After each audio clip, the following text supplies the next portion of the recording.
This is Liquidity Talks Live, the destination for updates, opinions and insights from the world of treasury, liquidity and risk. Join our host, Planix CEO and founder Neville Roberts, and our industry expert guest as we power up the liquidity conversation.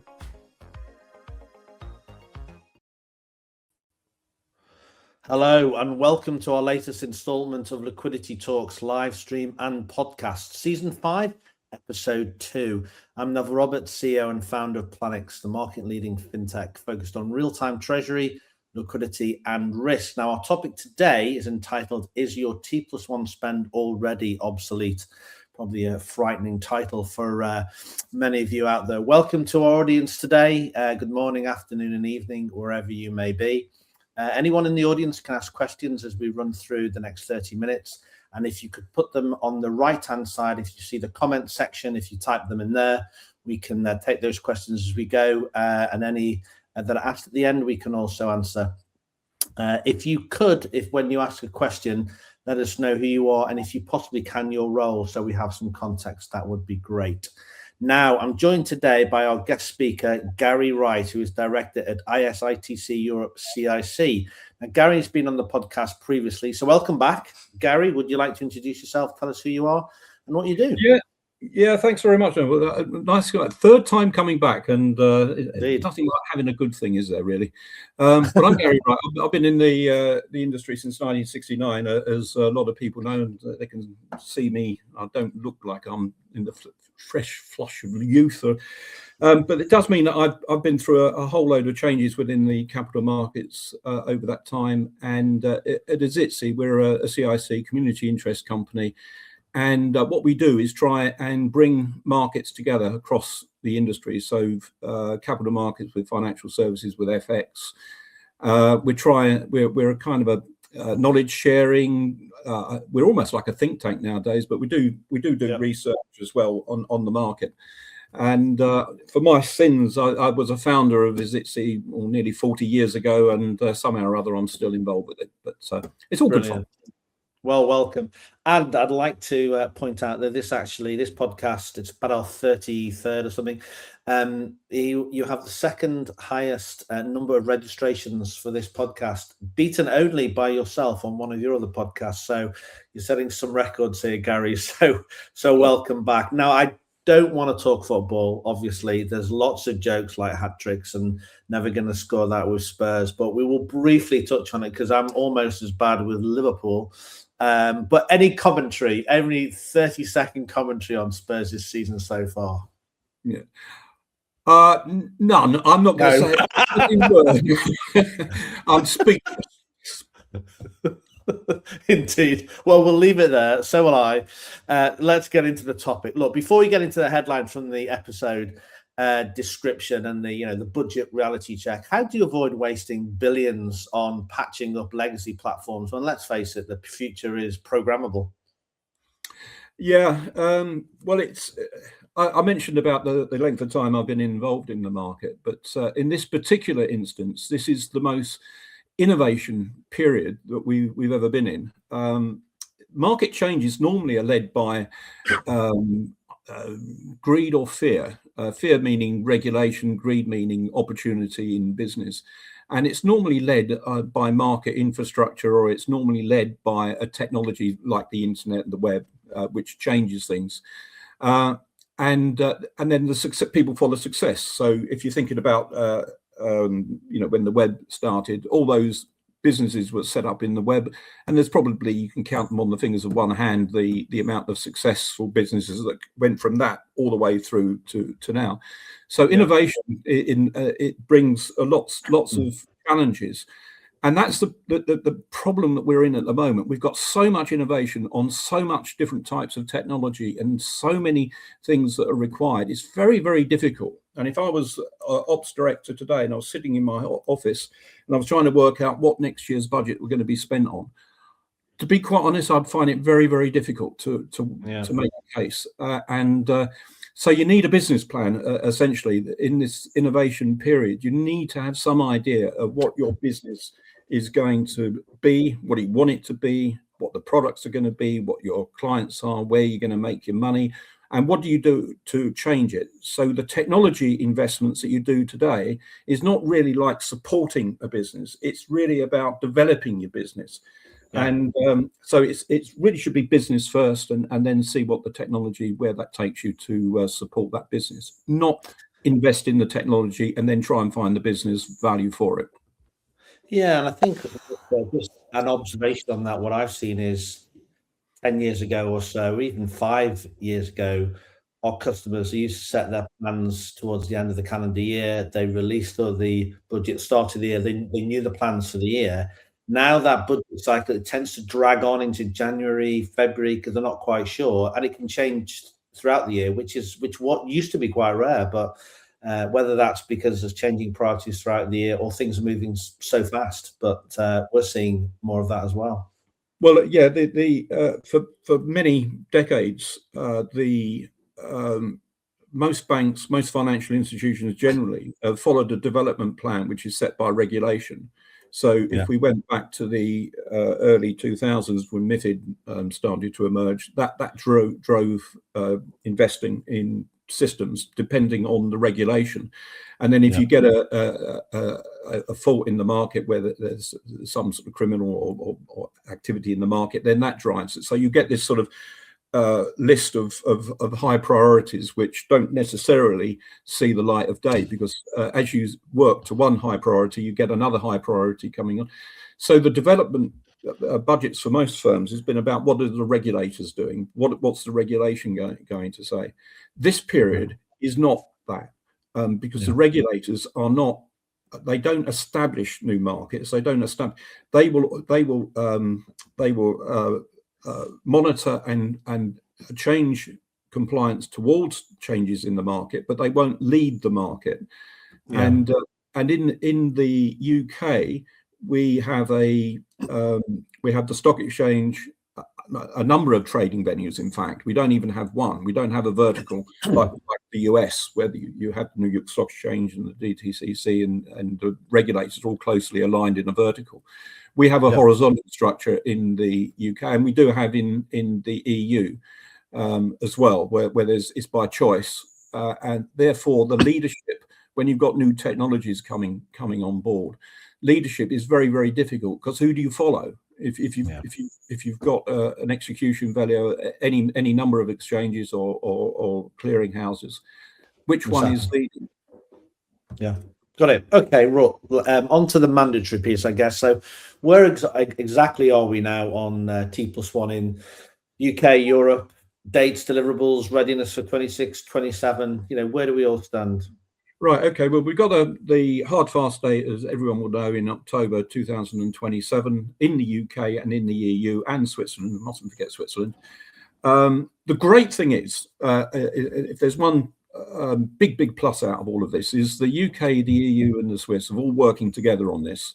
So it's almost like Brexit never happened. So this is not political. This is all about the markets operating together to try and achieve a successful end goal. So a strong collaboration with the EU and the UK, lots of knowledge sharing on the various industry boards that are taking this forward.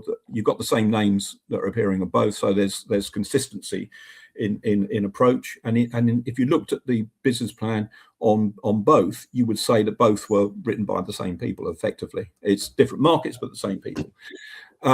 Now, our problem at ISITC, we always wanted regulation changes first, so that it gets everybody on the same page all at the same time. But the model wasn't like that. They decided they would go to a more flexible model and just leave it up to each firm to make the necessary changes that they need to do.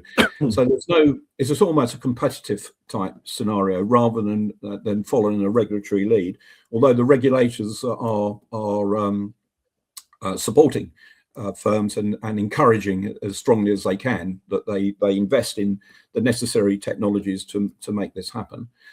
I would say, because of the non-regulatory, it's not sort of got into the audit, it's very difficult to gauge where the market is. And for that reason, we're using this by survey, and I hate surveys, I have to say, because surveys don't necessarily. It depends who's answering the survey. Who are they? Are they representing the corporate, or who are they representing? Do they have the required knowledge to answer a question? And also the size of the survey. So if you're doing a survey, you really do need to have a decent number to be able to get a sensible result. And so I don't like surveys, especially on major industry changes. But that's where we are. We're trying to work out where we are as an industry to make sure that everyone is doing what they should be doing, and hopefully they are. But we don't have any way of knowing that for sure. Our research from ISITC says that on the retail side of the market, the broker dealers, the investment managers, and what have you, are tending to wait to see what their custodians or their settlement agents are doing. So they're waiting for some sort of leadership from that. And for many, they have a very, they see it as job done, you know, that we can, in the UK, we can match in CRESS now. And once the match is done, therefore everything is okay. The match is everything. It's not, unfortunately, with this, because there's treasury issues around T+1. There's also real-time processing issues. There's data quality issues. There's liquidity issues in terms of you know, the market being able to maintain efficient settlement levels. So firms that are looking at this as outcome related, that it's simply about settlement performance on the day, is missing the point. But this is very much about the process in and around that settlement, around the execution of a transaction, and how that is being managed, how whether it's domestic or international. There's probably more issues on the international investing side than there is domestically, but there's still issues nonetheless that they need to get their heads around. And I hope that firms are doing that. I hope they've not parked it and just think, well, there's still time to go for 2027. We don't have to budget until next year. That would be the wrong thing to do. They really do need to budget this year and start now. There's no need. There's no point in waiting. They need to start now. And from a cost point of view, if you think about atomic or T+0, it's, you know, it's already here, or it's almost here. Is T+1, is from a technology and cost point of view, is it a journey to T+1 to T+0, or is it, you know, an expensive detour to move to T+1? You've got to do all of that work again when it comes to T+0. Yeah, it's a good question, because it goes to the very beginnings of the ISITC Europe research on T+1, when we were commissioned by the Swift Institute to look at the impacts after America moved to T+1. And essentially, there was no business case. There's some that has been promoted, that you save money on the clearing and margining and what have you. But that's not an industry-wide business case. And there hasn't been an industry-wide business case on this. So from a ISITC viewpoint, if we were purely putting this down to saying, well, okay, but how much are we going to save? How much was all the firms going to save? How much are investors going to save? And are the investors going to get a better deal out of this and a better service out of this? That is not clear. And the amount of money that you've got to spend on these systems to do that is not clear on its own.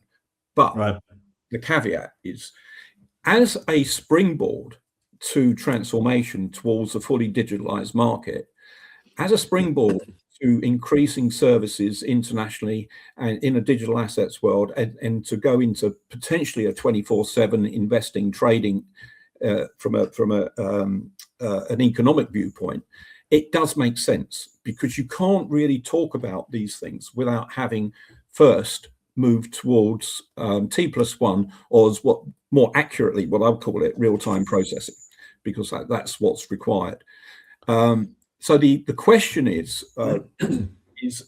if you're investing on T+1 on your legacy systems today, will that investment that you're putting into your T+1 legacy systems today have an ROI in the future as the market moves to digital and into a real-time settlement process?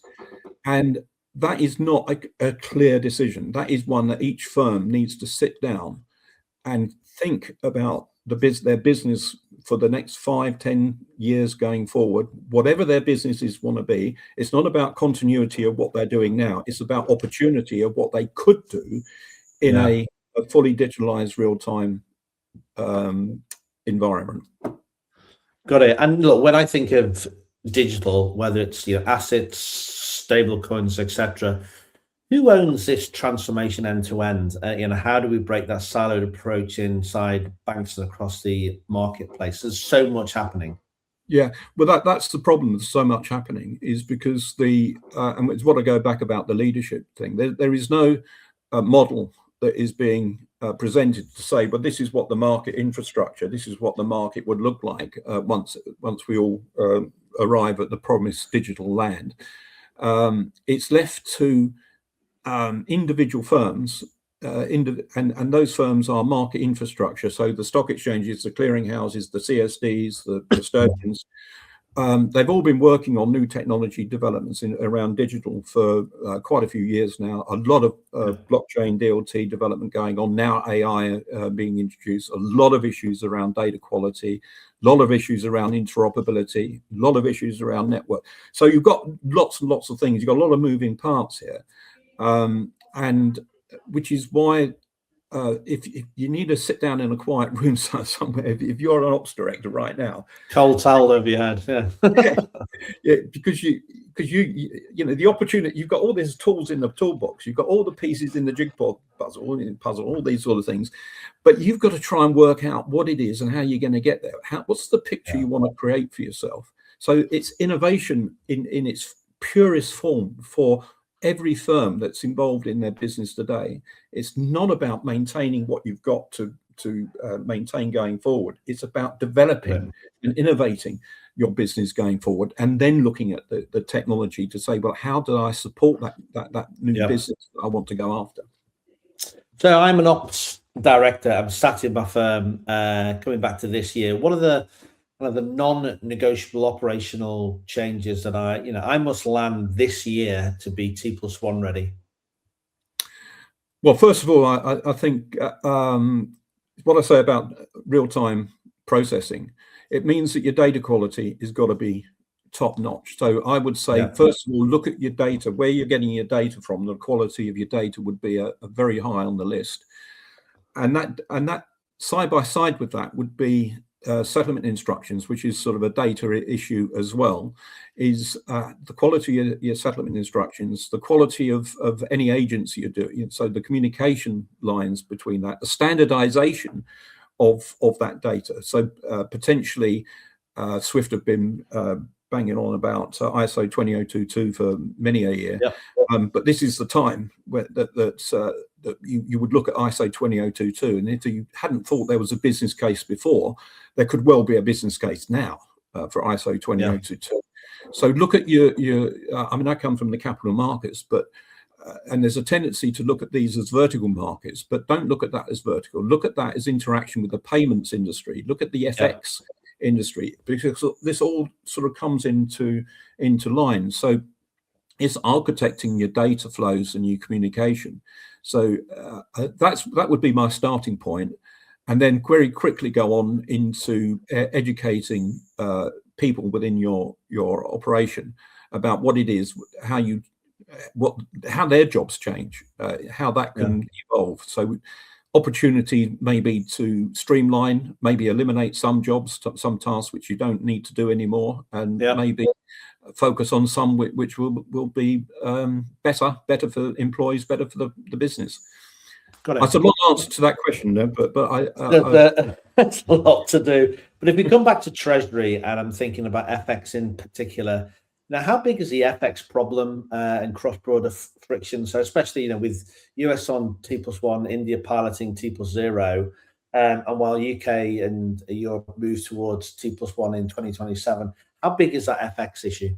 Yeah, it's a big issue. It's a really, I mean, in the UK, we are and always have been an international market for the benefit of our time zones, the geography as much as anything else. But the same would apply in the EU as well. The opportunity here is to is to build a market which is genuinely global, linking the American markets with the Far East markets. So not the follow the sun model necessarily, but an attraction to global investors to come to this geography to be able to do that. Now, for that to happen, the FX and the capital markets, the investing part of it, need to be very closely aligned. Because what you don't want to do is lose whatever you're making on the apples in the capital markets, is lose it on the FX pairs in their market. So you need to look at the latency issue between the FX settlement and the equity settlement. In many cases internationally, that's a real challenge, especially if banks have outsourced to India or other countries. So you're sending execution transactions out to a 6 hour away, getting it back again, and trying to manage both on an outsourced model.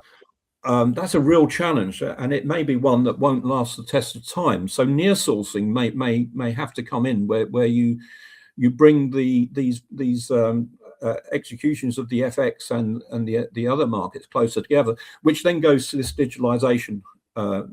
So things such as crypto and CBDCs are much easier to operate within a real-time processing environment, much cheaper, less risky, much easier to manage by going down that route. And I suggest that probably in the fullness of time, we might see that as emerge as the way that international markets work.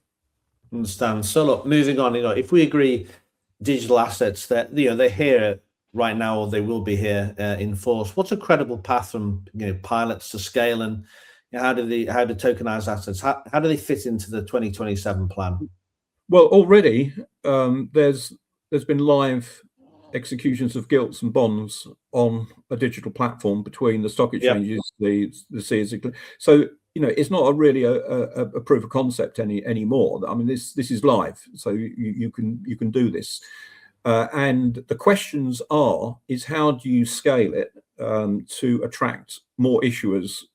So if it was gilts, the Bank of England coming in and using a new infrastructure, using a digital gilt rather than as they do at the moment, how would you issuers capital raise using a digital asset? They could do that now. It's the tipping point. It's when you get to the tipping point where you get the existing businesses that are currently going through the legacy infrastructure, legacy cost, to when you start utilizing what's already there.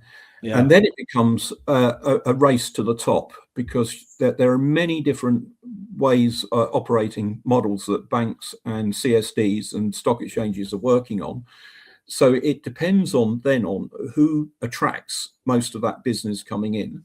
And then it's around interoperability. To grow it, you need to have, if you're going down multiple vertical lines of digital assets and digital capital raising and what have you, is that you then want interoperability to go across platforms. So if a major issuer was raising capital through a Citibank digital platform, then somebody in Australia wanted to access that, then they would go through, potentially, for argument's sake, Deutsche Bank's digital platform. Then you want Deutsche Bank and Citibank to have interoperability, so you can do that transaction.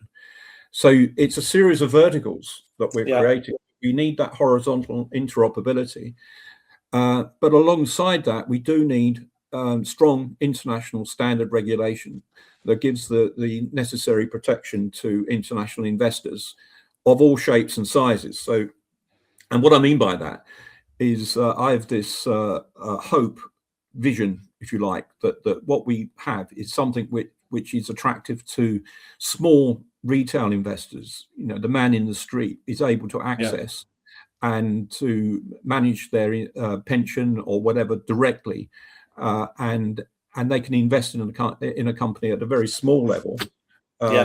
So it becomes less like a market that's operating for the rich and the famous, but it becomes more a market for everyone. Yeah, got it. Okay. We are running out of time, but I did want to touch on everyone's favorite subject these days, which is AI. what's your view on where this is in the post-trade stack? Quick wins, are there some systematic risks? Give us your view on AI.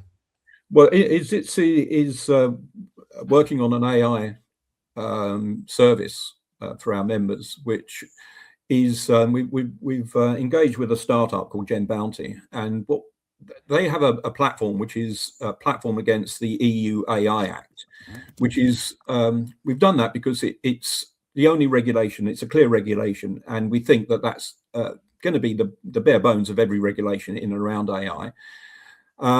And it's important that people understand what AI is and what it isn't. I mentioned earlier about this is a business decision. Well, AI is very much a business issue as much as anything else.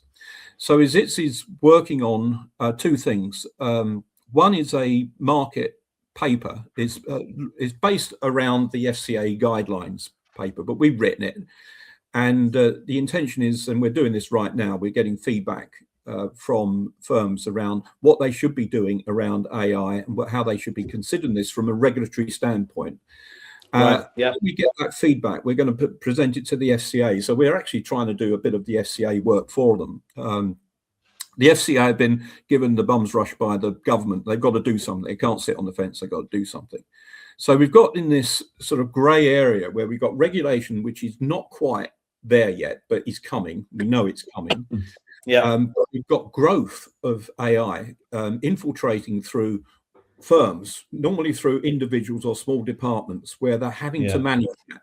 So our approach to this is, first of all, audit the AI infiltration where you've got it, then create a policy, which is where the ISITC platform comes in, and then governance from that. So it's a bottom-up approach. And from there, firms should be able to work out how they use AI, how they allow it to come in, and what they use it for. At the moment, AI is, anyone who uses ChatGPT will know that it makes a lot of errors. AI makes a lot of errors. So you need a human at the moment as interaction to check and try and iron those errors out. I believe that there will always be a human somewhere in the loop. And that's again, innovation.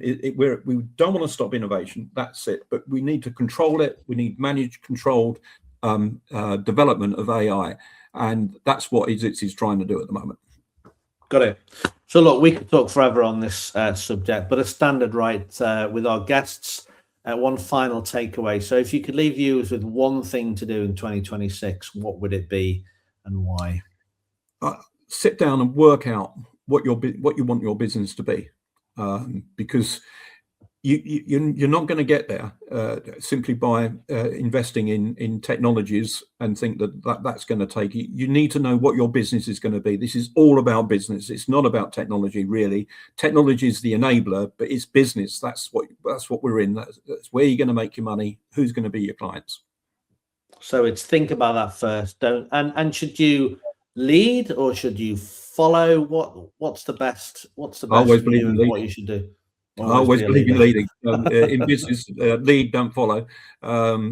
In this highly innovation period, there's no benefit in allowing the competition to steam by you. You're in a race. You're going to be up against existing players that are competing with you, but potentially a whole load of new ones as well.